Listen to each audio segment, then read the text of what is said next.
hearing a lot lately about the zombie hordes that are coming and how everyone's preparing for the zombie hordes. They're loading up on ammunition and supplies. But I'm a little worried because people think this way. And I just wanted to say that they're overlooking one simple fact.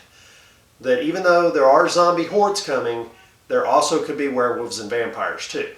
So in this video tonight, I'm going to show you how to take a normal 12-gauge shotgun shell and turn it into this wooden stake shotgun shell with a lead core. Alright?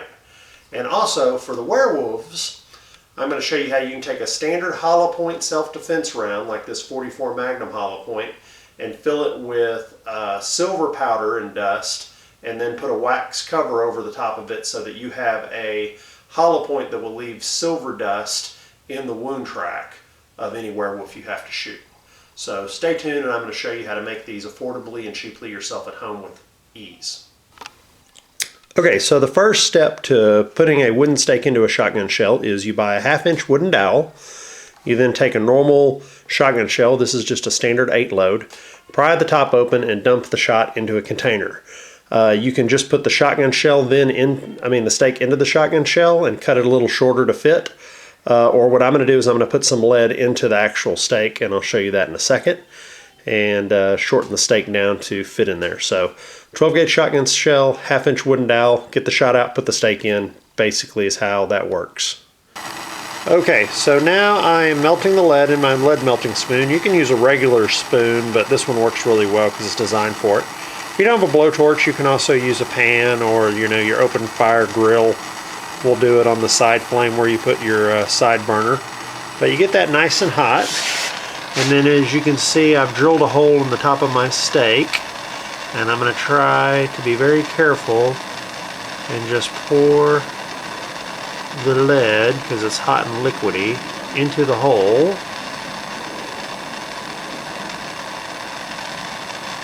Until I got it nice and filled up. So now I'm going to let that lead cool, and now I've got lead down the center of my stake to give it more mass and anyway, make it a little more aerodynamic. Make sure you drill a starter hole, a small hole, before you use your bigger drill on your stake. Big drills have a tendency to go off center, so use a drill press and lock it down, or use a very small bit to get a starter hole, then use a bigger hole. I found that out the hard way and had to make a new stake. Alright, so now I'm taking one of my 44 Magnum bullets that's a hollow point. You can take any hollow point you have in the house. And then thanks to my friend Huck at Ghost Town Custom Knives, he sent me some silver powder that he uses to make silver jewelry with. You can also use other forms of silver. You can buy silver beads at your craft store that are sterling silver, and you can grind up grandma's old silver spoons if you choose to, or you can just go find silver to buy. If you look around, it's not too hard to find silver. He was just mailing me something anyway and he had it on hand, so I got it from him. So I already measured out this amount of silver into the bullet cavity to make sure it was just the right amount. And here's my little funnel. I'll dump the silver in.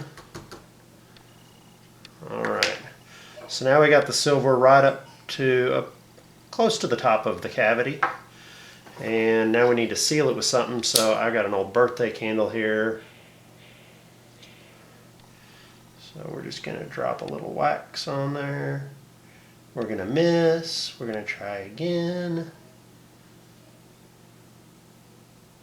Oh, we're going to hit the side of the round. There we go.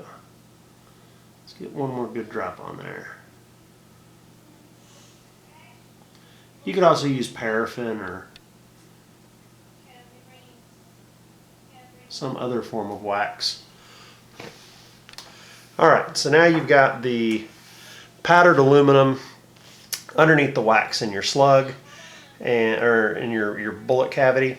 And if you're ever attacked by a werewolf and you shoot them with it, it will mushroom the hollow point, leaving silver dust in the wound track.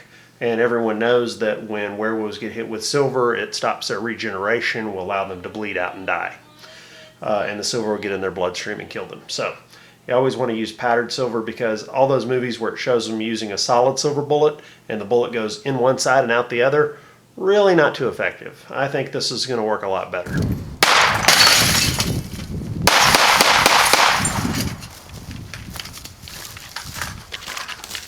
Meep, meep.